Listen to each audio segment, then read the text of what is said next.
Our big goal was to help 100,000 veterans, you know, during our history and through this year, to get their benefits or even just to start the process. And so we built an app called VA Claim Builder last year. And so they can go to vaclaimbuilder.com. It basically takes vets through the process of starting and building out their case and making sure they're communicating well what's really going on with them and their health and the experience they have with other people. So I would say if you're listening to this, if you know a veteran, completely free app. Then go to that vaclaimbuilder.com, start the process, and yeah, start moving forward.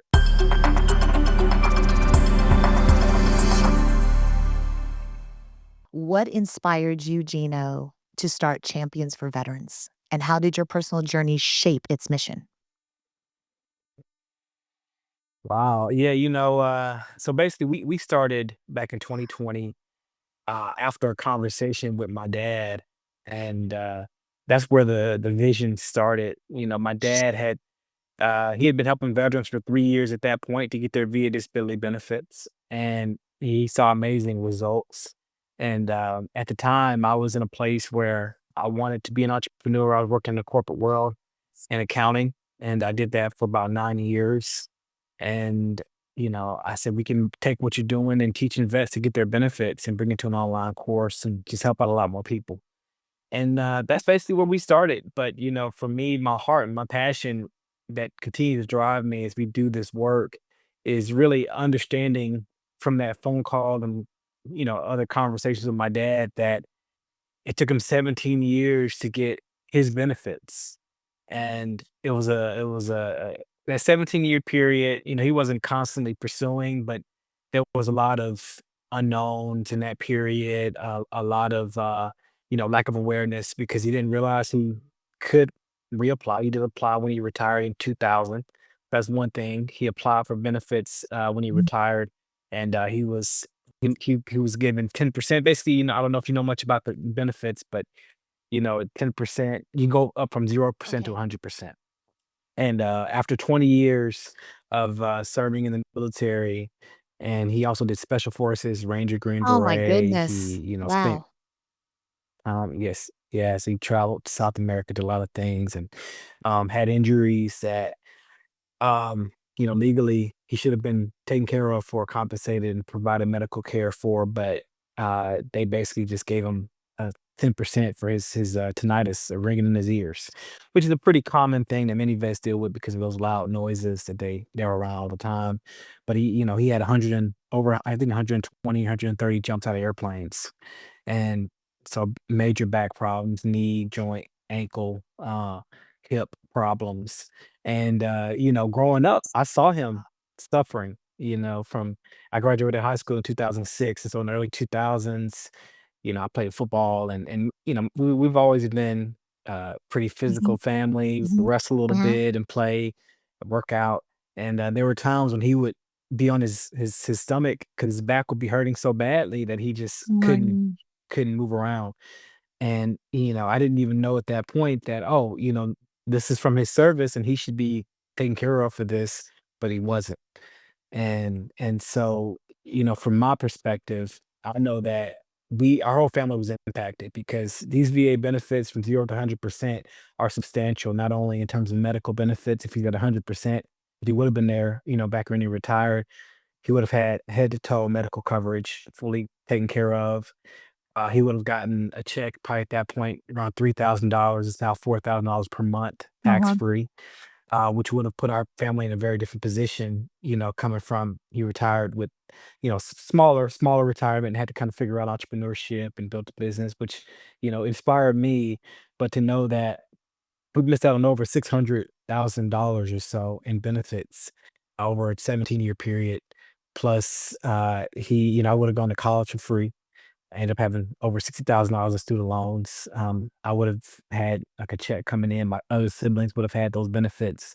And, these are benefits that we were eligible for and we should have gotten them. And our family would be in a very different position had we gotten them, but we didn't. And now I get to provide that support for other families who aren't getting them. And that's probably the thing I What appreciate do the you most. think is, as we're as I was thinking about what you were talking about, and it's one of the questions that, um, that was thought of as well for this podcast. But what do you think corporations misunderstand the most about hiring and supporting veterans? What is lacking in the support? And when you look at, what we're doing now as a nation, are veterans going to be in a better position? Or are we again going deeper into a misunderstanding and a deeper bureaucracy in doing what's fair and just for veterans? So, a two-part question. What do you think, corporations misunderstand, but also with everything that's, legislation and executive orders that are being passed? What do you believe? Do you believe that this is putting veterans in a better position, or are we, you know, just give me your thoughts? Well, veterans are very resourceful in general, and during their careers, they're taught so many things and they learn so much and they go to different Mhm. schools and they experience all this stuff. But the challenge is bringing that experience to the Yeah. private sector. And that's something that we've talked about. I've talked to organizations about. I know there are organizations out there that help with that. I think that probably the biggest issue is communicating what your experience in the military, um, what value that has brought to you, and how that could transfer over to the Mhm. private sector. That a lot of them are really great at operations. They're really great at, I mean, there's so many different jobs you can do Mhm. in the military. And even I mean, growing up, I couldn't get it. I didn't really get it as well.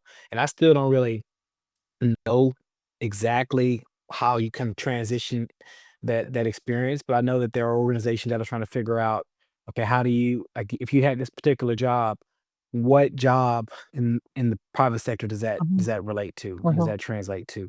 And then how do you put that in your resume? And how do you communicate that in an interview and make sure people are aware of what you bring to the table? You may not have a degree in organizational management, but you led a troop of That's right. 20 guys over a period, or you understand the importance of getting things done. I mean, and so many veterans are hard workers. They're dedicated, they're devoted to a mission. And another thing that veterans really care about is a mission, having a huge why, right? Something that's bigger than themselves. And a lot of times when veterans get out of the service, that's something that they miss. They miss the camaraderie, the relationships they had in the military that go deeper than anything. If you haven't been in a war with somebody else, it's pretty hard. I mean, I don't know if you can ever understand how that feels and what that means for them. But then also just having a mission that's bigger than you. Like, veterans are so much, they're service devoted. Veterans in our organization, they care about serving. It's not about the money as much as you would think. It's more about, hey, I want to be on a mission to do something to help people. And so, they need to, they really want to work for organizations that have bigger missions, that really have a mission that's to serve their customers, however that, whatever that looks for their organization, right? I mean, of course, not every organization, if it's not a nonprofit, there are certain things they're trying to do, but they need to be able to communicate that to the veteran. The veteran needs to understand what their mission is on a day to day.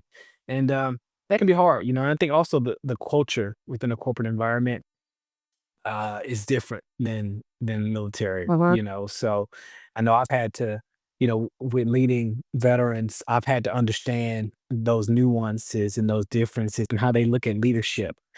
I came from I worked at a Fortune 50 company, and the dynamics within that company were different than the Tell me the military, right? You can differences in the talk to your leader boss and Right, tell me you can differences in the question. leadership. Go deeper Yeah, in that a little bit.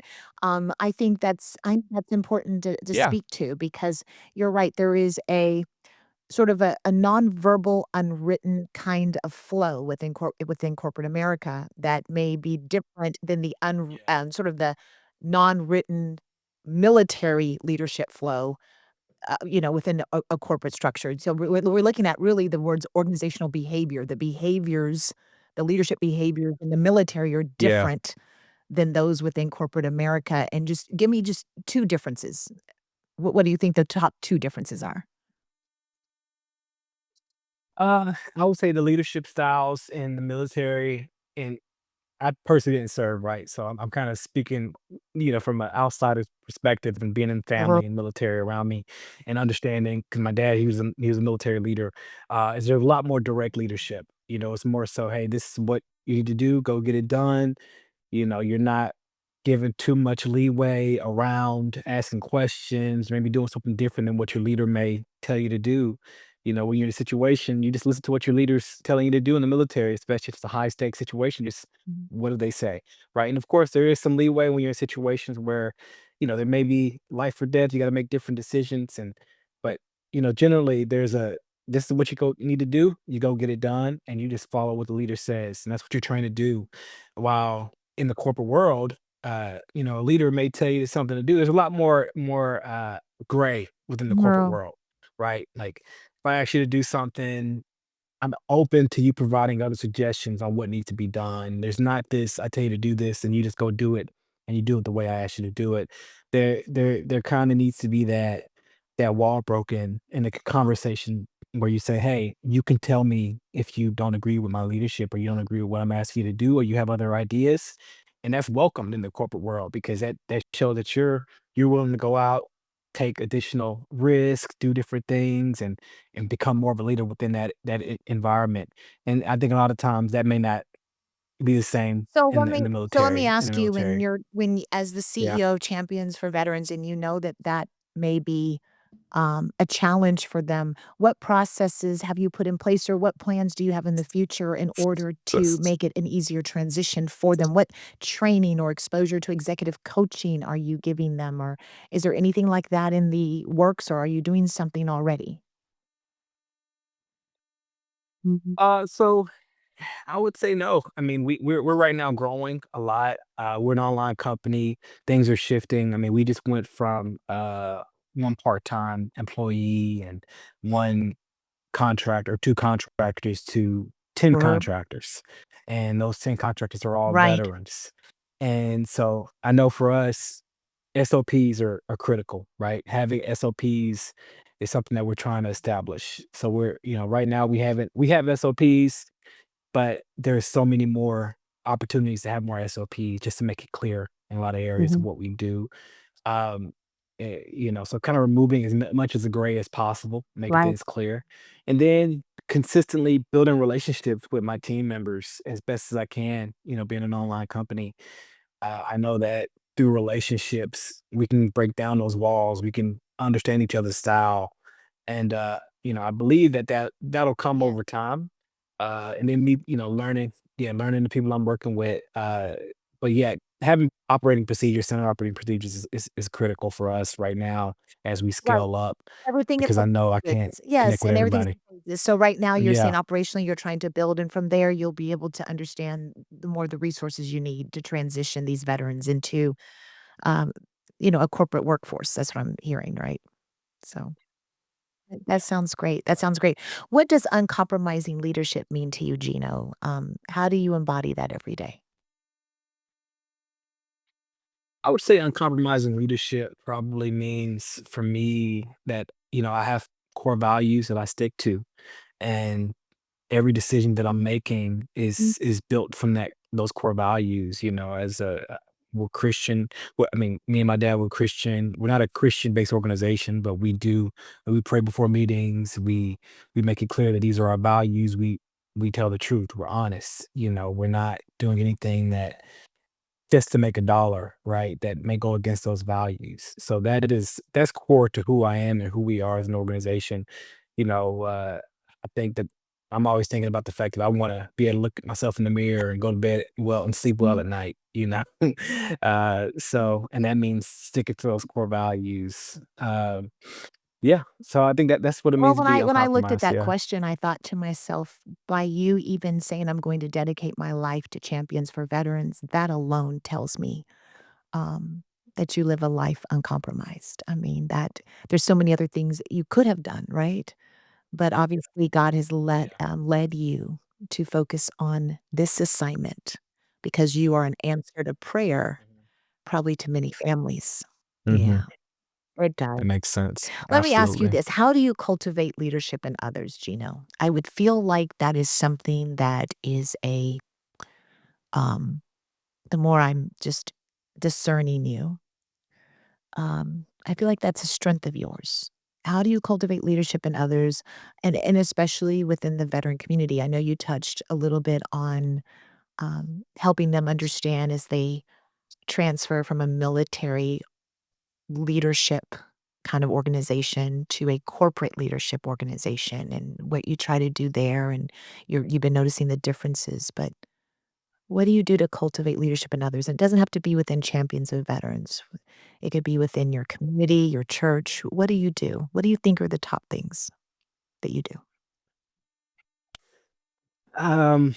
My leadership style is to give people the opportunity to make Um, mistakes.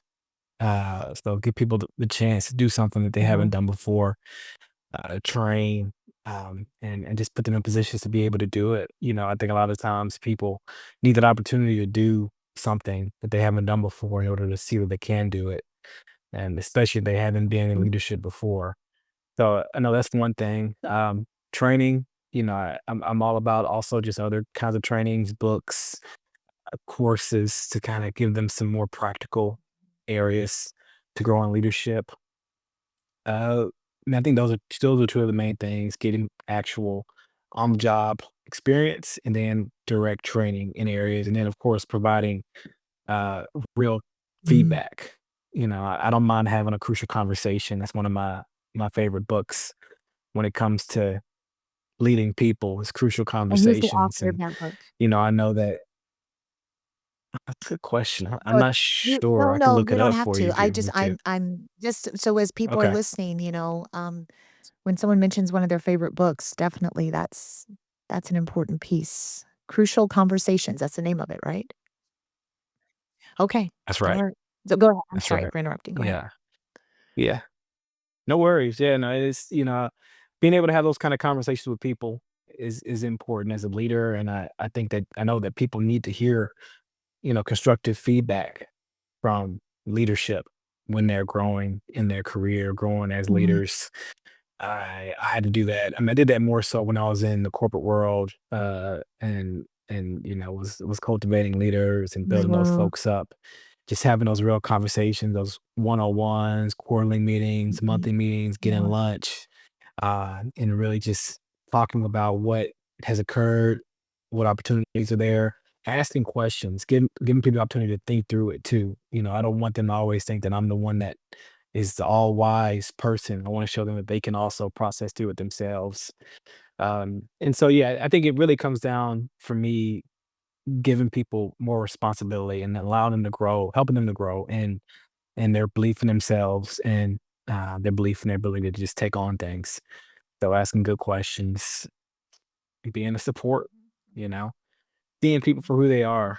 Um, yeah, so that's a lot, That's a but great answer, and, you fall under, I'm sure of course, if you're a man of faith, you know servant leadership is everything, that's who we model our leadership by, Mhm. right? And so Yes, that's a huge servant leadership quality that you just described, and I think it's very important. Absolutely. So, yeah, um, thank you.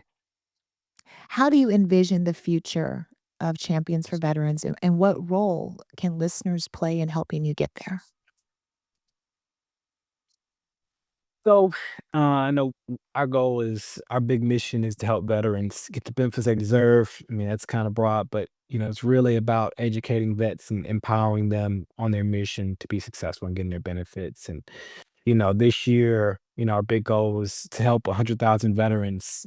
You know, during our history and through this year to get their benefits or even just to start the process. And so we built an app called VA Claim Builder last year. And so they can go to vaclaimbuilder.com. It basically takes vets through the process of starting and building out their case and making sure they're communicating well what's really going on with them and their health and the experience they have with other people. So I would say if you're listening to this, if you know a veteran, completely free app. Then go to that vaclaimbuilder.com, start the process, and yeah, start moving forward. Mhm. So that's really the big mission is to educate as many vets as possible, and yeah, change lives. So for this year, that's the big thing. But in the next 3 to 5 years, we see big opportunities to continue to scale and grow and support vets, especially, in an environment where it can kind of feel like you don't know what tomorrow will bring, which we really don't. We don't know what tomorrow will bring. Things definitely have shown themselves to be more Mhm. challenging in these processes, and it's impacting families. So we're on a mission to make sure those families are taken care of. What have you seen, Gino, has been the most, when you think of veterans not getting what they need, what can you describe, without, breaching any confidentiality or anything like that, can you describe some of the most unjustified situations you've seen, um, as veterans have transitioned to the to this, the civilian world? What have you seen that has truly been heart-wrenching or just things that you've seen that you could share with the listeners so they understand the importance and the, seriousness of truly coming together as a community and championing, veterans?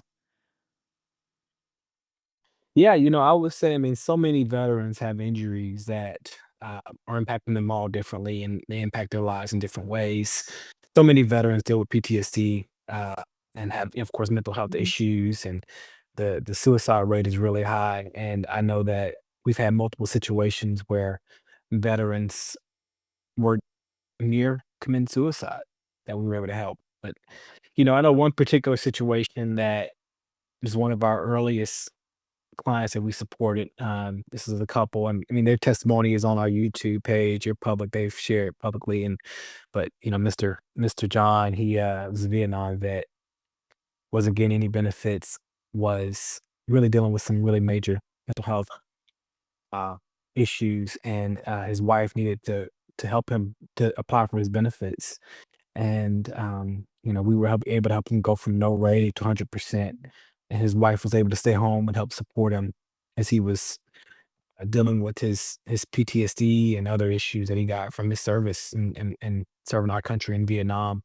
And that was an amazing thing to do, to see his life change, to see that she was able to stay home and support him.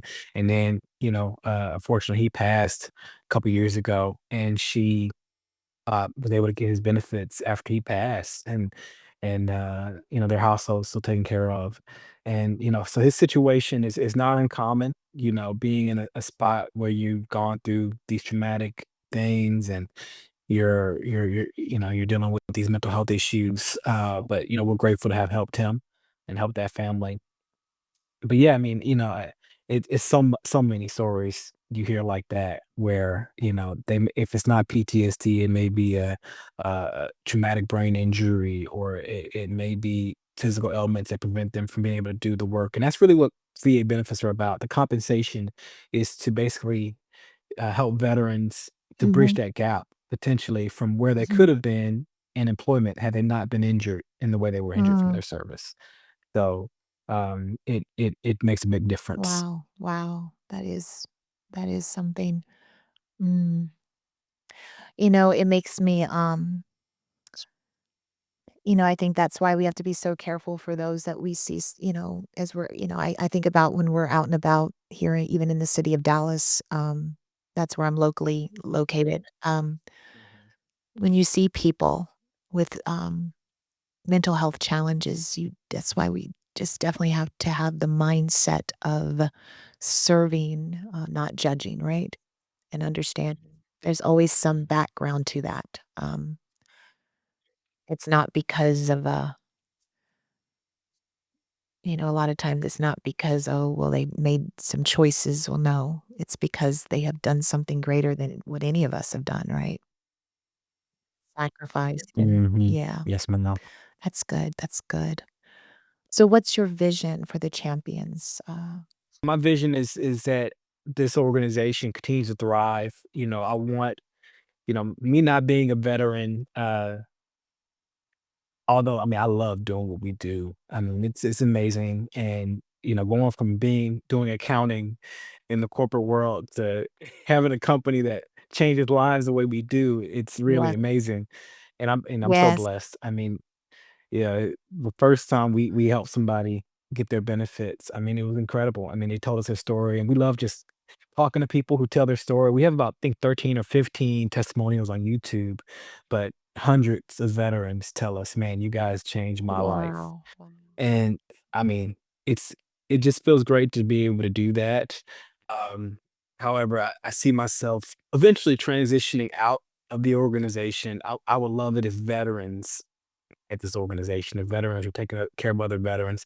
Most of our organization is veterans, and my dad's a vet. And I'm glad to be a part of the veteran community as a son of a veteran, and multiple people in my family are veterans. But my goal is to transition from champions to veterans at some point, and continue to go on my entrepreneurial journey and build things and solve problems, build businesses and solve problems. I love solving problems. That's just something I enjoy doing, and so, yeah, I think that's part of my personal and professional. It's just our life is, I want us to be problem solvers and people to know me as a person who solves problems and takes care of his family, who, loves his wife and loves God and really helps his family to seek Um, God on a daily yeah. basis, who raises children to be great members of society, to be disciples of Jesus, to make a difference in this world. I have big thoughts and big dreams, and that I believe that there's so much that God has for me. I don't know exactly what it would be, but I know that I want my family to be there with me, and I want us to be doing things that just change the world. Amen. So Amen. uh, Amen. yeah, Amen. Um, I remember even when my son was younger, I think I was telling I was telling someone, you don't, I really don't, I shouldn't, I was sort of harsh. I said, I don't really care how smart he is. I just want his heart educated. I want him to become a disciple of Jesus Christ. That's the most important thing, for my son and my daughter. Right. And, I hear you loud and clear. That spoke to me. Thank you for saying that. It's the most important thing. yes, ma'am. Absolutely, absolutely. When you look back over your years, Gino, what are some things that what are some things that so far, and I'm gonna just be bold since I know that you're a believer. What are some things that God has taught you about leadership? What are some things that God has taught you about yourself that you're supposed to be pouring into others? And, because obviously I know that is probably the next assignment, whether you're Champions for Veterans, he's continued to take you from, I like to say glory to glory, but step to step, um, phase to phase. What are some major things that you think he's been teaching you? Humility, I would say, is the number one thing that came to mind. Um, Intentional humility. Mm. And I think a lot of times you don't see when you can be prideful, and I know that that can be something that I can see in myself Um, where, I have dreams, I have desires, and we're doing things and, being in leadership in this position where, I have a team under me. I have to be intentionally humble and let people know, "Hey, I know I don't know everything. I need your help." We're a team. It's not just me. And, I think that that comes from the fact that I grew up in a house where, I was taught confidence all my life. My dad, he's a Christian man as well. He's a minister actually. And so, well, he didn't have his own yeah, church, but he's ordained. He does yes. preach, and Where do you guys so live in the he country? Where like, do you guys live in the United States? I didn't even ask you that. yeah, I live in Smyrna, Georgia, but he's in Louisiana, Broussard, Louisiana, Okay. near What Lafayette, church well, Louisiana. okay, I used to live in Smyrna years and years ago. I worked for Oh, really? PepsiCo in Atlanta, believe it or not, Coca-Cola country, and Okay. my one of my husband's childhood friends, they live in Smyrna still. They still live in Smyrna. But let me ask you something, where do you go to church in Atlanta? It's a church called North North River, River, okay. Yes, Marietta, Marietta. Georgia. Yeah, yeah. Yeah, Okay, okay. Okay, yeah, go ahead, go ahead. So yes, ma'am. dad lives in Louisiana. He ministers. We're all ministers. That's right. He ministers. Go ahead. Yes, yes. Yeah, yeah. But all my life we were taught confidence and, which I appreciate, from my dad. He always taught us to be confident. He actually a motivational speaker after he got out of the Wow. military, and so he would teach, he taught, what was it? Yeah, child like in Miss we lived in Mississippi, and I went to Ole Miss, and so he would go to the Delta and teach children how to basically be confident, stand up, to shake hands, how to just be great people, Right. how to be Right. respectful, and just motivate and inspire them. And so that's I had a motivational speaker as a dad who constantly motivated me and inspired me. I love it. I love it. What was it like growing up? I actually had this question in my mind earlier, in our dialogue, but what is it that your dad brought to you? And not everyone has a you know, is blessed to have a dad that is a military father because there's so many blessings in having a military parent. Like I grew up with parents that were both Mhm. educators, right? Um, and I think there's a blessing in having educated parents. I mean, sometimes it's some of the hardest households to be raised in, but I will never take back all the great things that they taught me because I feel it now, you know what I mean? Since it's passed down from generation. So what was it, tell me some of the blessings in being raised by a military father even. That would be interesting for me to know. Yeah, I would say grit was Yes. something that we knew Yes, very I can early see that. on. You don't quit at Yeah. anything. You don't give up. My dad taught me how to not let my emotions keep me from making my best decisions or working hard or giving my all on whatever it was I was doing and not to quit. That's definitely something that was just deep down in me that was taught. And my dad, he was also, like I said, he's special forces and he also was a drill sergeant in the army. Wow. So he he's very direct, very Yeah. motivational.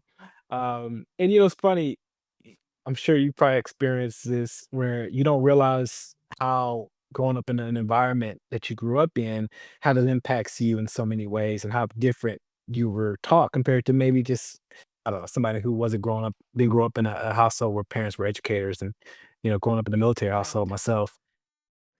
It yeah, it taught me a lot. It taught me a lot for It taught sure. you a lot, didn't it? Um, y Because I okay, here's something we're still, 18 and 22 years old, as I told you before. We're like, okay, the beginning of your days just starts by just spreading your bed, making your bed. And so we're still, ugh, please. I hate to say this. I know we tried as parents. But 18 and 22, we're still saying the same thing. Yeah. So anyway, I just think about some of those things where your dad probably was more consistent with you all in those important things yeah. versus we would, ebb and flow with our consistency around here. So anyway, with those kinds of things. But I was just thinking, Yeah, yeah, it's yeah. okay, yeah. It's something about that. Which is why you're successful in the business that you've built, Champions for Veterans. I mean, at Mhm. such a young age. I think, Oh, we thank always you. say it starts with making your bed every day, and then you take on more and more and more, right? And you get what you, see here, so It's funny, I mean, I gotta be honest, my dad did the same thing. He does to this day. I mean, his bed is just I immaculate. It's amazing. So yeah. But, I did not stick to that, okay, you make me honestly, feel because better. I feel better as a parent. Oh my gosh, you don't know how much you just freed me. 'Cause sometimes I'm looking at my parents and shaking my head like, if you just would have had one parent that was consistent and military, like, just one of us. Oh my goodness. it's yeah, It's it's gonna gonna be be okay? okay. Yeah, I think Alright, they alright. get it. Yes, ma'am. And, just the fact that you did kinda encourage him to be consistent. I mean, that in and of itself is huge, but, I would say also, probably the thing that really stuck with me just my whole life was just the importance of staying active, working out. My dad always, what most of my life, if after I got out of college and I was working, he would, he would ask me about training my soldiers. "Hey, you trained your Wow. soldiers today," or, "I just finished training my soldiers." And that basically just means What's for working out. that's great. And that's a bond we have together. When I visit home, we'll work out together. I think working out is really important to, I mean, of course, being healthy, but giving you that discipline to be consistent, to push yourself consistently. And That's an important way to start your day as well. Maybe not making your bed up, but starting your day with a workout gets you gets you going.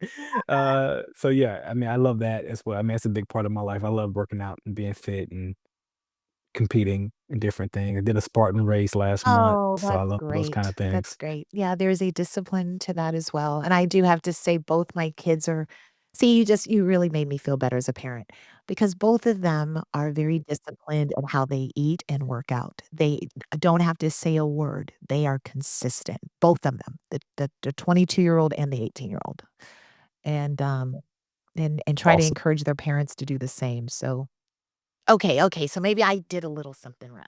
Okay. Okay, okay, You did okay, great. okay, You okay. did great. Alright, alright. From Yeah, what I just know, don't look at the beds, don't look at the beds, just yeah, focus. Okay, Mm. alright. Okay, here is my last question for you. It's more of a, it's a business question, and, this has been delightful. You don't know how much you've encouraged me speaking to your generation and just hearing what you are doing and how Yeah. you stand on a firm foundation that's not wavering for you. Um, your seeds have been planted in good soil and they're fruitful, and your life will be blessed. You will be promoted. You will be entrusted with more. You've passed every test. So Um, I just wanted to speak those words over you. You truly are a young man, and I know you're thinking young man. I know, but you're a young man to me. Um, you truly are a young man doing great, Email. great Thank you. things, and God sees it, and you will be trusted with more. But let me ask you this one last question.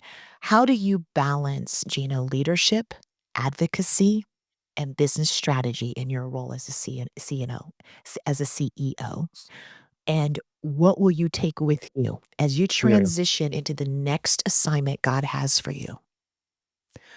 What are you taking I mean, with you as yeah. as God broadens this platform, as he gives you more responsibility, as he promotes you with more, because you've been very, very um, you've been successful at this stage, and he's gonna give you more. How are you balancing leadership, advocacy, and business strategy in your role as a CEO? Wow. I'll give you a minute to think about that if you need to Leadership. think about it for your answer. Sure. Yeah. Leadership, advocacy, and What's business what? strategy. Yep. Um, and that's a great question. I know for myself what I'm noticing right now, and just to talk out loud and think out loud, is that the more responsibility I have, the more people I have on my team, the more I can transition into being a leader. I know I've been a leader when our business has gotten to places at times when I've worked in the business a lot more than I'd like. And so not as much working on the business, but as I move into working more on the business, this is something that I should think about more. So I would say, in terms of business strategy, leadership, and advocacy, uh, I'm taking my core values even more. I think I haven't had to focus on 'em when you're in the grind, when you're doing things on a day to day. You're just thinking about what's the next thing I Mhm. got to get done. How do we continue to thrive? How do we continue to do what we do? Uh, but of course, everything in our business is about advocating for veterans and their Mhm. families, and that's one thing that I'll continue to do. And as a street strategy, uh, our goal is to make things simpler Mhm. for vets from the outside, but also, from the inside. We've been able to connect with people who are closer to the government and the VA. I've had folks talk to us and try to connect with us who want us to get within transition spot of when, when veterans get out of the military, they go through something called TAPS, Transition Yeah, Assistance Program, I believe is what it stands for, and basically helping them to transition from military.